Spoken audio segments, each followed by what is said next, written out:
Hello guys, welcome to the part 2 of Bernoulli's theorem. Mainly हम इस part 2 में proof देखने वाले हैं बर्नौली थ्योरम का। तो बहुत लंबा प्रूफ होता है ये, 5 to 6 पेजों का प्रूफ होता है।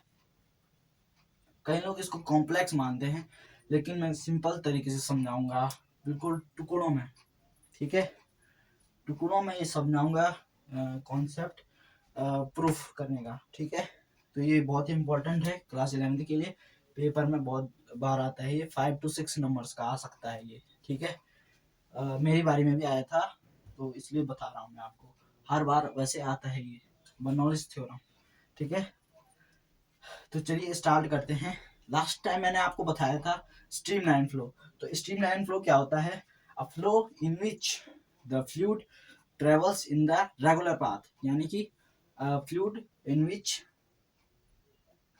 a, fle- a, fle- a flow in which the liquid flows in the regular path। ठीक है, जिसमें जो लिक्विड रहता है वो अपने रेगुलर पाथ यानी कि स्ट्रेट लाइन में फ्लो करता है, रेगुलर पाथ में फ्लो करता है। ठीक है, तो वही कॉन्सेप्ट यहाँ पे लगेगा शुरुआत में। ठीक है, तो देखिए मैंने आपको समझाया था एक पाइप का जो एग्जांपल दिया था स्ट्रीम लाइन फ्लो में, वैसा ही कुछ एग्जांपल यहाँ पे भी ड्रॉ करना है। एक बार फिगर ड्रॉ करना है, तो उसी पर से हमने सॉल्व करते जाना है। ठीक है, पूरा सॉल्व कराऊंगा मैं आपको। तो ये हमने एक पाइप ले लिया, हमने यहाँ से वाटर फ्लो कराया,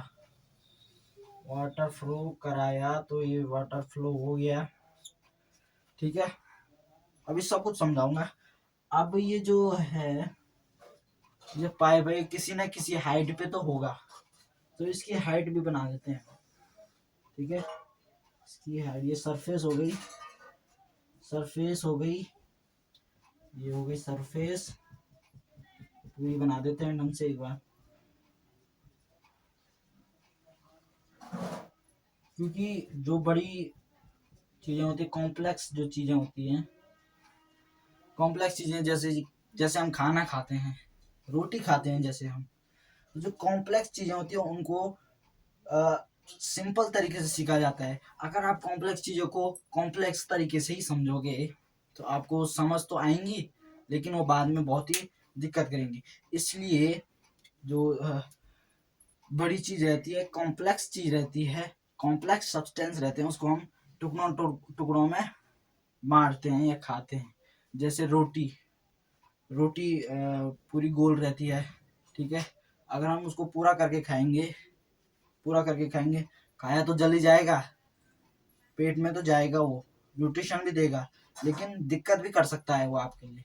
इसलिए टुकड़ों टुकड़ों में खाते हैं रोटी को, ये आपने देखा होगा। ठीक है, नहीं तो पूरी भी खा सकते हैं। तो चलिए प्रूफ की तरफ देखते हैं। अब हमने जो हाइट बढ़ाई यहाँ पे, इस हाइट को नाम दे देते हैं, इस तरफ को H1 H2। उससे पहले ये बता देता हूँ मैं आपको, ये जो एंड है ये एक्स एंड है। ठीक है, this is X end and this is Y end, this is Y end. अब हमको एक्स एंड और वाई एंड दोनों के लिए पॉइंट्स लिखने हैं यहाँ पे, जिन पॉइंट्सों से हम आगे सॉल्व कर पाएंगे प्रूफ को। ठीक है, आगे हम प्रूफ कर पाएंगे। तो यहाँ पे हम V1 ले लेते हैं for the volume, V1 for volume, V1 V2 there. ठीक है, for area A1 and here A2 also. Okay, and now rho 1 for mass and rho 2 here, आगे समझाऊंगा मैं आपको। फिर P1 प्रेशर के लिए आएगा और P2 यहाँ पे। ठीक है, ये वर्क डन में लगेगा। ठीक है, तो ये ड्रॉ एक बार समझना है आपको, ये फिगर बनाना है एक बार, तो तब उसके बाद आप सॉल्व कर पाओगे। ठीक है, तो ये हमने बना दिया है। अब इसके बाद हम इसको सॉल्व करेंगे। तो सॉल्व करने के लिए सबसे पहले हम एक्स एंड और वाई एंड के लिए 1 सेकेंड का फ्लो निकालेंगे कि 1 सेकेंड में इसमें कितना फ्लो हो रहा है एक्स एंड और वाई एंड में। तो निकालते हैं, इसके लिए हमको 4 चीजें निकालनी पड़ेंगी। 4 चीजें कौन कौन सी हैं? वो है डिस्टेंस, वॉल्यूम, मास, वर्क डन। ये 4 चीजें हमको निकालनी पड़ेंगी इसके लिए। तो चलिए यहाँ पे निकालते हैं। For X and in 1 second. Okay, for xn in 1 second. अब 1 सेकंड के लिए क्या चीज, distance, distance, volume, mass and work done. ठीक है, डिस्टेंस, वॉल्यूम, मास, वर्क डन। अब डिस्टेंस, डिस्टेंस के लिए डिस्टेंस क्या है यहाँ पे, h1 h2 है ना डिस्टेंस, हाइट को ही हम डिस्टेंस मानेंगे। ठीक है, तो h1 h2 ये तो v1 है। आप लोग ये भी समझेंगे, आप लोग ये समझेंगे कि v1 को, v1 v2 को हम डिस्टेंस मानेंगे क्योंकि ये डिस्टेंस यहाँ से ट्रेवल कर रहा है फ्लो, लेकिन नहीं, ये v1 है। वॉल्यूम जो ये v है ये वॉल्यूम के लिए है, h हाइट के लिए, और हाइट हमेशा डिस्टेंस के लिए होती है। मीटर किलोमीटर में नापते हैं ना हम, तो मीटर किलोमीटर को डिस्टेंस ही तो बोलते हैं, वॉल्यूम थोड़ी नहीं बोलते हैं, डिस्टेंस बोलते हैं ना। तो इसलिए यहाँ पे h1 आएगा। h1 क्यों, क्योंकि ये x एंड के लिए, x एंड के लिए 1 आएगा, y एंड के लिए 2 आएगा। ठीक है, वॉल्यूम के लिए अब a1 इंटू v1। ठीक है, अब मास के लिए, मास के लिए मैंने आपको बताया था रो 1 लगेगा, रो लगेगा तो रो 1 इंटू p1, सॉरी पहले v1 लिख देते हैं, p1 तो नीचे आएगा। ठीक है, p1 नीचे आएगा, रो 1 इंटू a1 इंटू v1। अब वर्क डन के लिए p लगेगा, p यानी कि pressure, p into a1 into v1। तो ये चार चीज हो गई, ये चारों चीज आपको आनी चाहिए। अब ये चीज यहाँ पे निकालनी आ गई आपको एक्स एंड के लिए, तो वाई एंड के लिए बहुत ही सिंपल है। वाई एंड के लिए यहाँ पे 1 है तो वाई एंड के लिए 2 लग जाएगा यहाँ पे, जहां जहां पे 1 लगा है। ठीक है, बहुत सिंपल है, बिल्कुल कॉम्प्लेक्स थिंग्स को सिंपल तरीके से समझना बेटर रहता है। सेंसिबल बनो तभी कुछ कर पाओगे, रटोगे तो वैसे ही रह जाओगे। ठीक है, किसी भी चीज को समझना पड़ता है। आपकी नंबर 100 नंबर आ गई, आपको उस चीज के बारे में पता ही नहीं है, 100 नंबर का मतलब है कि उस पेपर में आपको सब कुछ आ रहा है। ये नहीं होता उसका मतलब कि आपको पूरी बुक आती है। आ सकती है क्या, आ सकती है, लेकिन वो उसके लिए कोई, उसके लिए आपको प्रूफ भी देना पड़ता है। ठीक है, प्रूफ मतलब कैसा, अगर आपको कोई दूसरा बाहर से क्वेश्चन दे दिया, बाहर से दे दिया बुक के बाहर से, तो वो भी आपको आना चाहिए। तो इसलिए सेंसिबल बनो। ठीक है, पैरट मत बनो, पैरट का मतलब होता है रटने वाला, अ parrot not makes a parrot. अब डिस्टेंस के लिए इसमें भी distance for volume, for mass, for work done. ठीक है, अब वही यहाँ पे 2 लगेगा बस, h2 a2 into v2, rho 2 into a2 into v2, same p2 into a2 into v2। ठीक है, ये हमने कैलकुलेट कर लिए हैं for X end for Y end. ठीक है, अब हमको नेक्स्ट में कैलकुलेट करना है, जो नेक्स्ट स्टेप है कैलकुलेट करने के लिए वो है मास, यानी कि टोटल मास। टोटल मास के बाद हम वर्क डन कैलकुलेट करेंगे, फिर काइनेटिक एनर्जी, फिर पोटेंशियल एनर्जी, फिर टोटल एनर्जी। अभी बहुत लंबा प्रोसेस होता है इसका। ठीक है, तभी मैं बोल रहा हूँ 5 to 6 पेज का होता है ये। तो सबसे पहले मास, टोटल मास करते हैं यहाँ पे। ठीक है, टोटल मास, एरो दे देता हूं मैं, टोटल मास। तो देखिए टोटल मास में हम एक्स एंड और वाई एंड दोनों एंडों के लिए मास लिखेंगे, जो जो वैल्यूज है यहाँ पे। तो rho 1 into a1 into v1 equal to rho 2 into a2 into v2 equal to m। m is for mass. Okay, m is for mass. अब देखिए रो 1 रो 2 इसको हम रो मान लेंगे। ठीक है, रो वन और रो टू को हम रो मानेंगे, तो लिख देते हैं row one equal to row two equal to row. तो जहां भी रो वन रो टू है उसकी जगह हम रो लिख देंगे। ठीक है, ये कॉन्सेप्ट बहुत ही क्लियर होना चाहिए आपका, बहुत ही सिंपल तरीके से समझा रहा हूं मैं। v1 equal to rho into a2 into v2। ठीक है, तो ये हो चुका है हमारा, ये निकल गया है। अब जो ये रो है उनको हम कॉमन ले लेंगे, कॉमन लेकर के ये m के डिनोमिनेटर में आ जाएगा। ठीक है,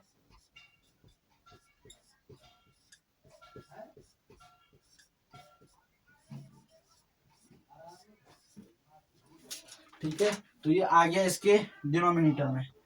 हमने रो दोनों रो को क्या लिया, कॉमन ले लिया, तो ये इसके डिनोमिनेटर में आ गया। अब ये हमारा क्या आ चुका है, total mass. This is total mass. ठीक है, टोटल मास है ये।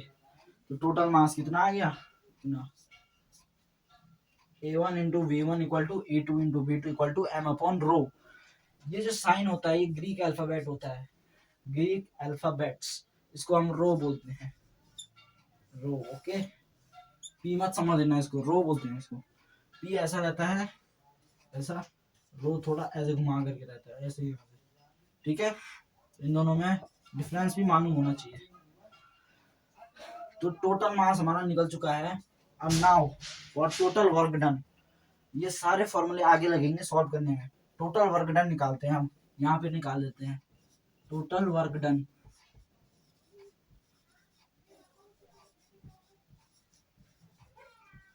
टोटल वर्क डन, तो चलिए total work done for X end to Y and.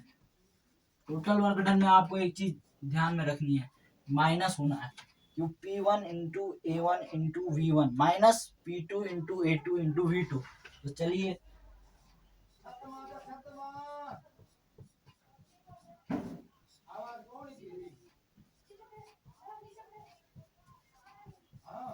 A2 into V to. ठीक है, तो अब जो ये चीज है ये कॉमन ले लेंगे, कॉमन मतलब P1 माइनस P2 ले लेंगे। क्यों ले रहे हैं हम अभी बताऊंगा। अब P1 माइनस P2 ले लेंगे, तो देखिए हमने ये क्यों लिया, क्योंकि अभी हमने देखिए A1 into V one equal to A2 into V two equal to M one row, ये हमने क्या करते टोटल मास कैलकुलेट करा था ना। तो देखिए वही कॉन्सेप्ट यहाँ पे लग रहा है। देखिए A1 into V one A2 into V two क्या होता है, ठीक है, क्या होता है A1 into V one equal to A2 into V two कितना होता है, एम अपॉन रो। तो यहाँ पे ये वैल्यू रख देंगे। ठीक है, एम अपॉन रो। तो ये फर्स्ट इक्वेशन बना देंगे, अभी तो फर्स्ट इक्वेशन में। ठीक है, तो ये हमारा टोटल मास आ गया। ये और ये आगे के लिए काम आएंगे, मतलब आगे सॉल्व प्रूफ करने में काम आएंगे। तो काइनेटिक एनर्जी देखते हैं अब।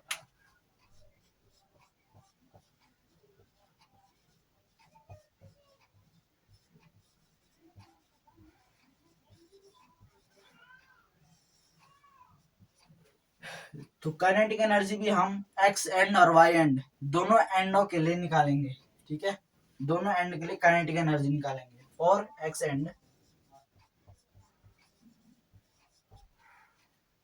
काइनेटिक एनर्जी का मेन फॉर्मूला होता है k equal to half M V square, m for mass, v for velocity, okay, and velocity square. ठीक है, तो वही फॉर्मूला रख देंगे। तो एक्स एंड के लिए हम क्या रखते हैं, 1 लिखते हैं।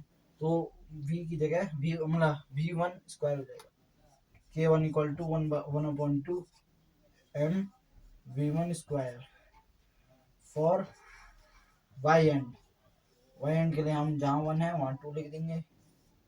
तो k2 equals to 1/2 m v2 square. ठीक है, अब हम क्या करेंगे कि k ले लेंगे, k यानी कि काइनेटिक एनर्जी। तो k equal to k2 minus k1 कर देंगे।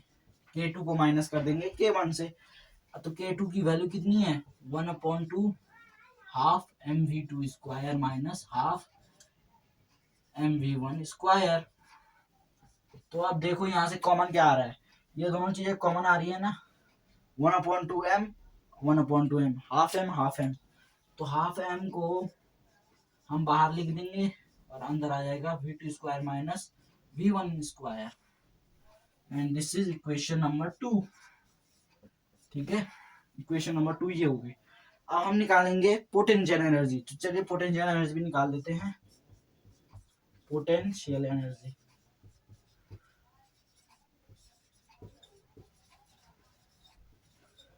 पोटेंशियल एनर्जी, पोटेंशियल एनर्जी का फॉर्मूला होता है mgh, u equal to mgh। ठीक है, u इक्वल टू mgh। तो फॉर एक्स एंड इसके लिए भी,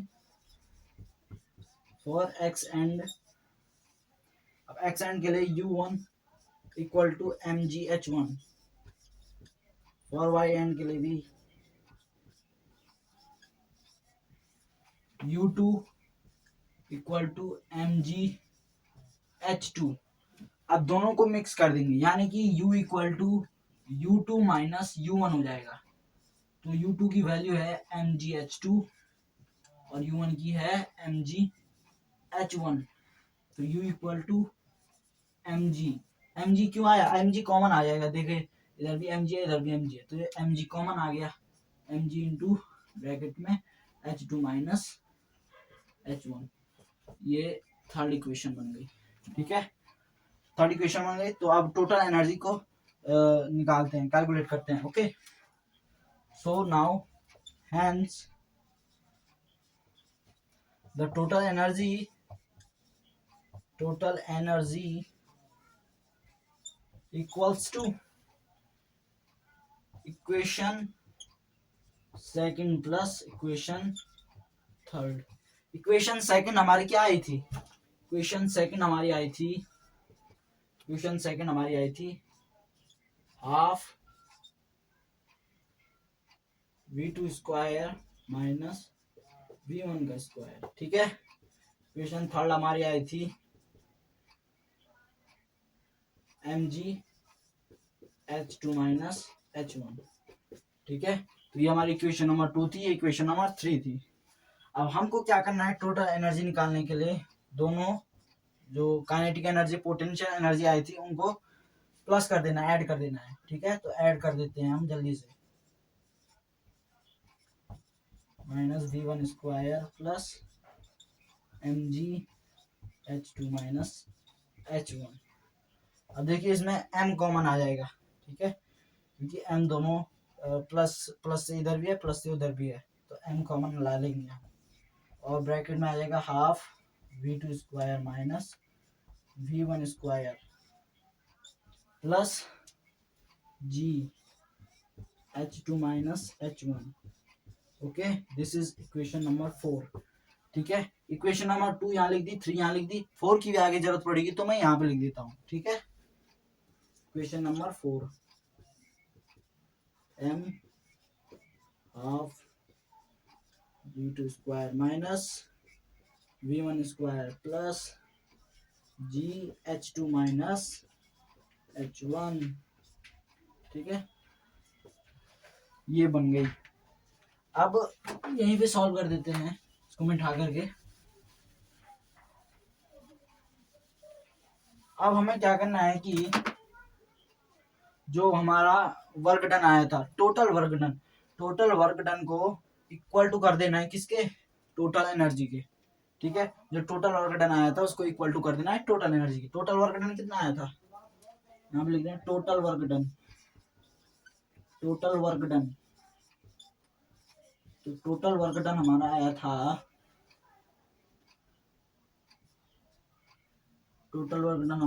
था, P1 minus P2 into m upon rho. ये हमारा क्या आया था, टोटल वर्क डन आया था।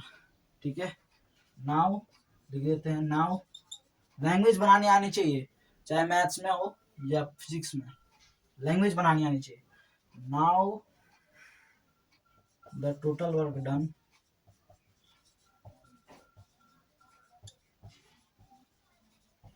is equals to the total energy। ठीक है, तो total work done equals to total energy, total work done total energy. चलिए लिखते हैं P1 minus P2 into m upon rho equals to m half V2 square minus V1 square plus G H2 minus H1। ठीक है, तो ये हो गया। अब यहाँ पे क्या करना है कि m से m कैंसिल कर देना है। m से m कैंसिल हो गया तो यहाँ पे आ गई 1 आ गया, यहाँ पे m से m कैंसिल हो गया 1 आ गया। ठीक है, तो अब न्यूमिनेटर में 1 है तो 1 इससे मल्टीप्लाई होगा और 1 को इससे मल्टीप्लाई करेंगे तो आएगा ये, तो मैं उसको उतना लंबा नहीं लिख रहा हूँ। ठीक है, तो आएगा यही। तो जो ये डिनोमिनेटर है ये इधर मल्टीप्लाई हो जाएगा। ठीक है, इधर मल्टीप्लाई, तो मैं डायरेक्ट मल्टीप्लाई कर रहा हूँ। ठीक है, मैं डायरेक्ट मल्टीप्लाई कर रहा हूँ। ये 1 इधर मल्टीप्लाई हो जाएगा तो आएगा यही। अब रो उधर मल्टीप्लाई हो जाएगा क्योंकि डिनोमिनेटर में है। यहाँ हमने मैथ्स में पढ़ा होगा, छोटे से पढ़ते आ रहे हैं। तो half rho V2 square minus half rho V1 square plus rho GH2 minus rho GH1। ठीक है, ये आ गया। ब्रैकेट नहीं भी लगा, यहाँ पे नहीं लगा रहा मैं ब्रैकेट। ठीक है, अब जिन जिन के बेस पे 1 है वो इधर इस तरफ आ जाएंगे LHS की साइड में, और जिन जिन पे 2 लगाया है वो RHS में चले जाएंगे। तो उसके बाद हमारा जो हो जाएगा प्रूफ हो जाएगा। ठीक है, उसके बाद हम जो क्वेश्चन हमारा एक छोटा था उसको कर देंगे। ठीक है, तो ला लेते हैं इसको इधर। Half rho V1 square plus rho GH1 equal to P2 plus half rho V2 square plus rho GH2। अब देखिए ये भी सेम है, ये भी सेम है, ये भी सेम, ये भी सेम, ये भी सेम, ये भी सेम, ये भी सेम, ये भी सेम, ये भी सेम। बस अंतर क्या है कि इनके बेस पे 1 2 ऐसा कुछ लगा हुआ है। ठीक है, लेकिन है सेम, तो वो चीज हमने निकाल दी है। देखिए क्या आया, P plus 1/2 rho V plus rho GH equals to constant. ठीक है, यहाँ से निकल के आ गया, यहाँ से निकल के आ गया। तो यही है हमारा बर्नौलीज थ्योरम का, शॉर्ट में लिख रहा हूँ मैं, बर्नौलीज थ्योरम प्रूफ्ड। हमको जो प्रूफ करनी थी वो हमने कर दी है। अब हम इनके बारे में बताते हैं आपको। ये चीज क्या हुई, पी हुआ हमारा प्रेशर, प्रेशर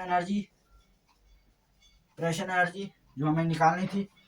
1/2 रो वी हो गया हमारा काइनेटिक एनर्जी, रो जी एच हो गया हमारा पोटेंशियल एनर्जी। ठीक है, तो ये हमारा निकल गया है। तो अब जो हमारा एक क्वेश्चन छूटा था कि if the flow is in horizontal, vertical था, मैंने आपको बताया था। देखिए जो फ्लो हमारा ऐसा कर रहा था, तो वर्टिकल है ना, वर्टिकल है। तो अब क्वेश्चन ये है कि अगर हॉरिजॉन्टल फ्लो होगा तो क्या होगा। तो उस क्वेश्चन को देखते हैं जल्दी से।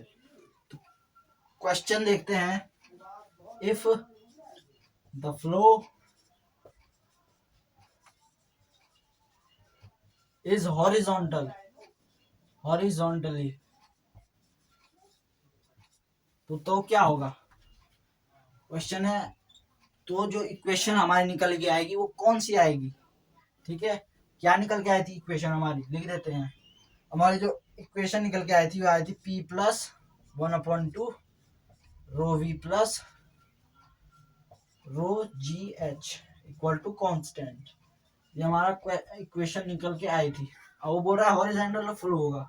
हॉरिजॉन्टल फ्लो होगा का क्या मतलब है कि अगर पाइप ऐसे में फ्लो करेगा, वाटर ऐसे में फ्लो करेगा पाइप के अंदर, हमने कैसा बनाया था, ऐसे में। ये वर्टिकल है ना, वर्टिकल ऐसे में रहता है, हॉरिजॉन्टल ऐसे।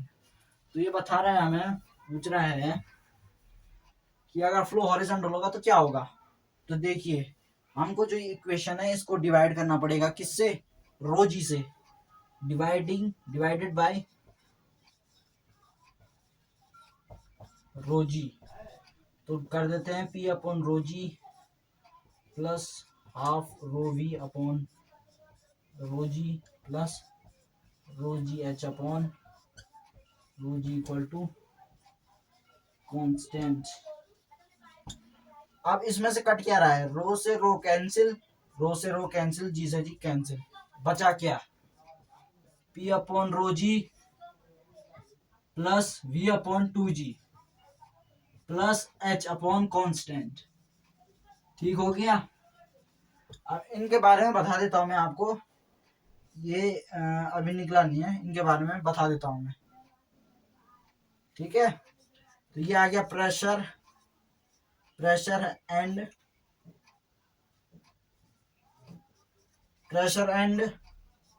वेलोसिटी एंड ये हो गया ग्रेविटेशनल एंड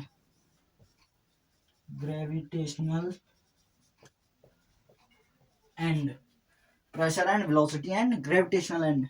नाउ अब हमको क्या करना है, अगर हॉरिजॉन्टल फ्लो होगा तो एच की वैल्यू जीरो हो जाएगी। ठीक है, हॉरिजॉन्टल फ्लो होगा तो एच की वैल्यू जीरो हो जाएगी। तो जो एच की वैल्यू जीरो आई है तो इस एच में उसको रख देंगे, तो क्या आ जाएगा डायरेक्टली